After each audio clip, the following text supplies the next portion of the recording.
Ladies and gentlemen, right now as we speak, a couple of beautiful things are happening to our crypto space.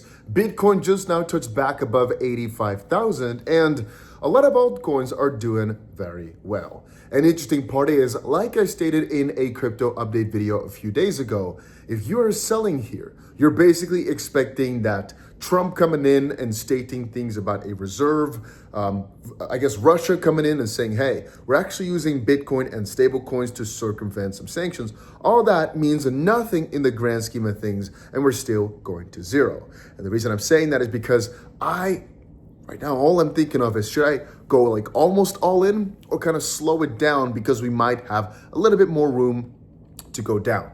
But there's 0% chance of me selling my bags here because I'd be way too afraid we're gonna have a massive, ridiculous push up because of some of the news that's been going around. And one of those pieces is, for example, for Ripple/XRP.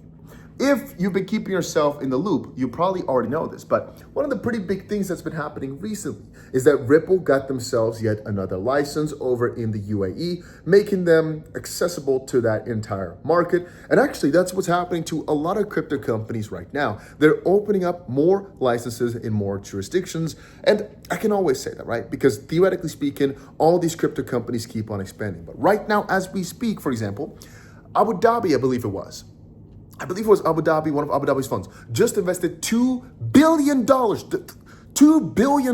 in crypto into Binance, the single biggest crypto investment ever. I mean, $2 billion. It kind of feels like the biggest investment ever in general, but obviously it's probably not. But crypto-wise, it's just absolutely insane. $2 billion input in a company. I wonder what the valuation would have been for Binance at this point, but hey, regardless, absolutely crazy. And right now over in the UAE, things are moving fast. You know, the crypto adoption wave, specifically because of Trump's push, is being ignited significantly. I think Russia also does not want to stay behind. Right now, they just confirmed, like I said, that they're using stable coins and Bitcoin to pay for oil, I believe in, China and India, something along those lines. And most likely this will also just kind of like roll off a hill, the way I see it, like snowball, I should call it. Well, right now, I'd say it's smaller trade, but more and more, I think this is going to become where more and more countries are going to just use these cryptocurrencies or alternatives because, well, if the US, for example, is open to it, if more and more countries are open towards it, the rules become easier. And yes, maybe perhaps the rules around it will be stricter in the sense that if they use it, for example, they might face some repercussions for AML and all these things. As at this point, I'm thinking more so along the lines of, first, everybody was too afraid to use cryptocurrencies, but maybe for companies like Ripple as well, now that the world is opening up more towards it. A few years ago, all these major banks, all these major institutions always said, no, we're against it. We think it's a scam. But right now, we have a country like the US saying, no, we think it's actually good. We want to have it in our reserves. There's also a paradigm shift where before they were thinking of using crypto to be alternatives. And it was kind of like a hard thing to convince people to try it out, give it a look, right? If we're talking about XRP, for example. But right now, if crypto is such an accepted thing, wouldn't it just be very sensible, logical, if there's another solution using cryptocurrencies, which again, in the country at this point are legal, properly, thumbed up by, I guess, the government, and everybody sees it in a positive light to just save money and do positive things. Regardless, there's more where that came from. For example, if we're talking about the Ripple versus SEC case, more and more people right now are starting to talk about the fact that most likely soon it will be over. And I've been thinking about it, right? Most likely it is just Ripple saying, hey, we basically want these terms, like I talked about in the previous video, we want these terms for longevity. And the SEC probably, I'm thinking, but this is just speculation, right? It's probably gonna also have to give a bit more because you can't really fine Ripple for what they've done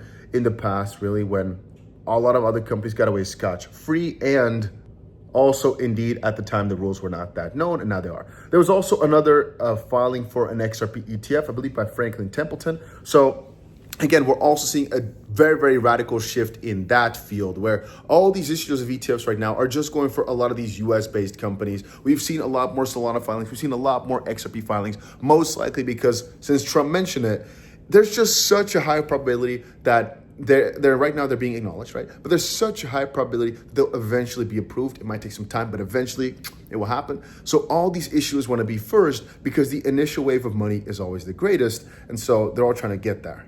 Anyway, market-wise, what is happening? So I would like to state that this is the reason we're going up, this is the reason we're going down. On the short term, there is a couple of, or have been a couple of very interesting liquidation sprees. For example, on Ethereum, some whales have gotten liquidated over on Hyperliquid, causing the Ethereum price to fall significantly based on those events. There have been a couple of whales making some interesting positions, but we're really taking a look at the grand scheme of things. There hasn't been any one-stop piece of news. I mean, there's been a ton of Trump announcements. There have been a ton of smaller updates in that sense, inflation update, maybe updates about Russia and the war, things of that sort. But really, when we're starting to take a look at crypto fundamentals, not that much is happening.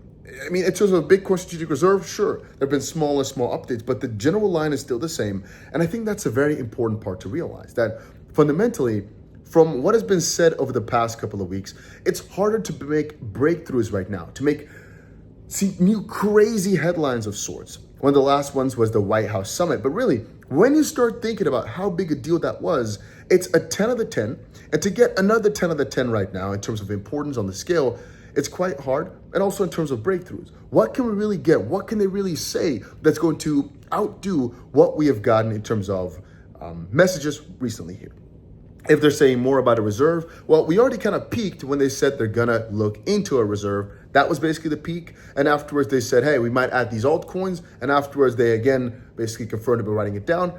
If they keep saying, yeah, we're really gonna do this or that, we wanna buy more Bitcoin, or the markets are gonna do good, or like Trump keeps saying, yeah, the markets are gonna go rapidly from here, I don't really believe that any of those will factor that much for prices. I mean, we could talk a lot about the manipulation where the Trump family, it seems, really is still bullish on these cryptos and is buying them in the back end, when the front end still, at least Trump himself, is kind of acting like he really doesn't care that much. I'd say his children are more along the lines of showing their support, also with Eric Trump being very vocal.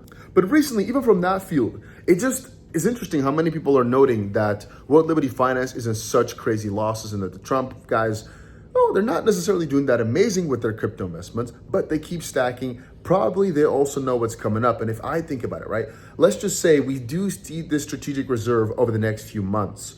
And we do actually see them adding altcoins perhaps to it as well.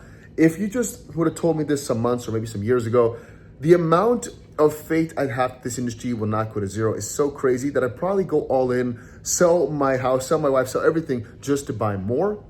And if I see it from that angle, then if I'm not just buying here like a madman, who am I, right? I will probably look back at this video in a few months, maybe a few years from now, and see and think, if only I just believed harder when Trump said he's going to get a freaking reserve company. He's going to be here for 4 years, right? Most likely he wants to make the crypto industry his. Most likely a lot of US-based companies are going to start going crazy right now because they have no more repercussions from the SEC. I'd say right now we're in a bit of a situation like April, May of 2024, where in January, middle of January, we peaked, kind of down low for maybe a couple of weeks, a couple of months, but soon enough the rally will continue and the greats will be back because many alts are already down 80 to 90% from their heights. The alt season ain't here right now. It was here a few months back. Right now, it ain't here. But again, give it a little bit of time. It will resurge. And every single time it does, it's greater than the last time. So do remember that. And right now, most of my longer term alts are still looking beautiful. I will never give up. I will buy more every single day, like I always say. The only thing I'm not doing is going all in, because if I look at Twitter, for example, the amount of fear there is right now is insane. I think most people on my timeline say the bull market is over, but I don't believe it. I still believe in these US-based coins, the fact they're going to have a crazy surge in a few weeks or months based on some announcement that's going to come out. I still think, my own thoughts, right? It's wise to get into coins that World Liberty Fi is getting into because, well, Trump is going to probably be pushing that or things around that. These guys, theoretically speaking, have all the insider info you need. So from that perspective, I'm thinking, oh, if they're liking these coins, it does make a bit of sense.